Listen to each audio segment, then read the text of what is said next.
का सूत्रपात करने वाले इस विजयादशमी उत्सव के निमित्त हम सब एकत्रित लोगों के बीच में आज के हमारे प्रमुख अतिथि महोदय भूतपूर्व राष्ट्रपति जी आदरणीय रामनाथ जी कोविंद,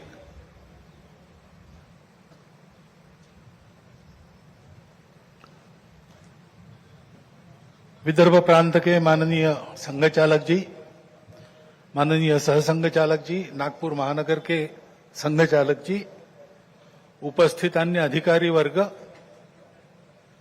परम श्रद्धेय संतवृंद, आत्मीय स्वयंसेवक बंधु, नागरिक सज्जन एवं माता भगिनी,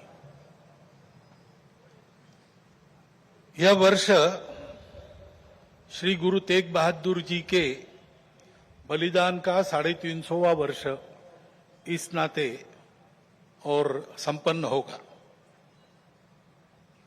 हिंद की चादर बनकर जिन्होंने अत्याचार, अन्याय और सांप्रदायिक भेदभाव से समाज के मुक्ति के लिए अपना सर्वोच्च बलिदान दिया, समाज की रक्षा की, ऐसी एक विभूति, उसका स्मरण इस वर्ष होगा। आज 2 अक्टूबर है, इसलिए स्वर्गीय महात्मा गांधी जी की भी जयंती है।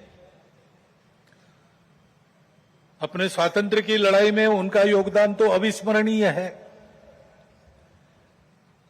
परंतु स्वतंत्रता के बाद भारत कैसा हो, भारत का जीवन किस प्रकार के तंत्र से चले, उसके बारे में विचार देने वाले हमारे जो उस समय के दार्शनिक नेता थे, उनमें उनका स्थान अग्रणी है। हिंद स्वराज में उन्होंने वह चित्र का रेखांकन किया है और सादगी, विनम्रता और प्रामाणिकता के प्रतीक,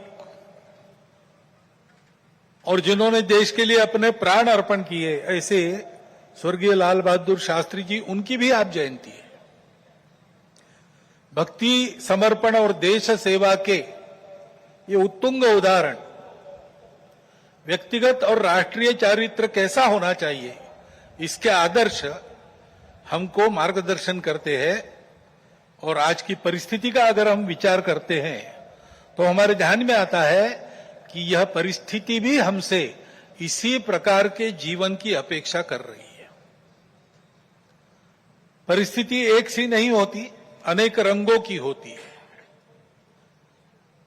तो परिस्थिति में बहुत कुछ अच्छा है,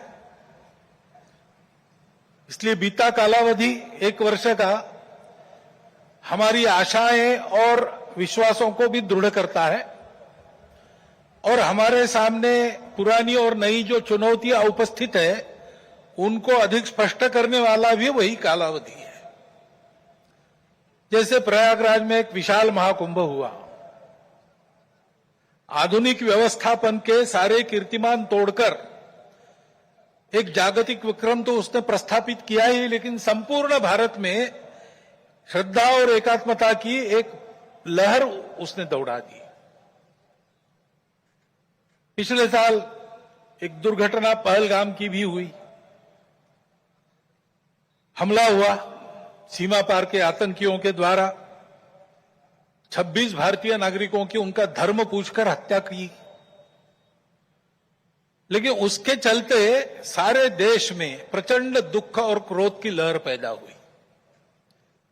पूरी तैयारी करके सरकार ने, हमारी सेना ने उसका बहुत पुरजोर उत्तर दिया। सारे प्रकरण में हमारी नेतृत्व की दृढ़ता, हमारी सेना का शौर्य, कौशल्य और समाज की एकता और दृढ़ता का एक उत्तम चित्र प्रस्थापित हुआ। और यह भी वह घटना हमको सिखा गई कि यद्यपि हम सबके प्रति मित्रभाव रखते हैं और रखेंगे, फिर भी अपने सुरक्षा के विषय में हमको अधिकाधिक सजग रहना पड़ेगा, समर्थ बनना पड़ेगा। क्योंकि इस घटना के बाद दुनिया में विभिन्न देशों ने अपनी अपनी जो भूमिका ली, उसमें हमारी ये भी ध्यान में आया कि हमारे मित्र कौन कौन है और कहां तक है। देश के अंदर भी अशांति फैलाने वाले असंवैधानिक उग्रवादी या संविधान विरोधी कहिए उग्रवादी नक्सली आंदोलन पर शासन और प्रशासन की दृढ़ कार्रवाई भी हुई और उनके अनुभव से उनके विचारधारा का खोखलापन और उनकी क्रूरता का अनुभव होने के कारण समाज भी उनसे मोहभंग होकर विमुख हो गया। लेकिन उनका नियंत्रण तो हो जाएगा,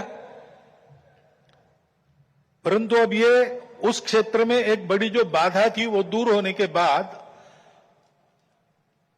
उस क्षेत्र में न्याय की स्थापना हो, विकास वहां तक पहुंचे, सद्भावना, संवेदना और सामरस्य वहां स्थापित हो, इसके लिए समाज की भी और शासन प्रशासन की भी योजनाएं चलनी पड़ेगी, क्योंकि इनका अभाव ही ऐसे उग्रवादी ताकतों के पनपने का कारण बनता है। इससे त्रस्त मनुष्य दूसरा कुछ उपाय दिखता नहीं, इसलिए निराश होकर उनको प्रश्रय देता है। ये न हो इसलिए ऐसी योजनाओं की आवश्यकता है।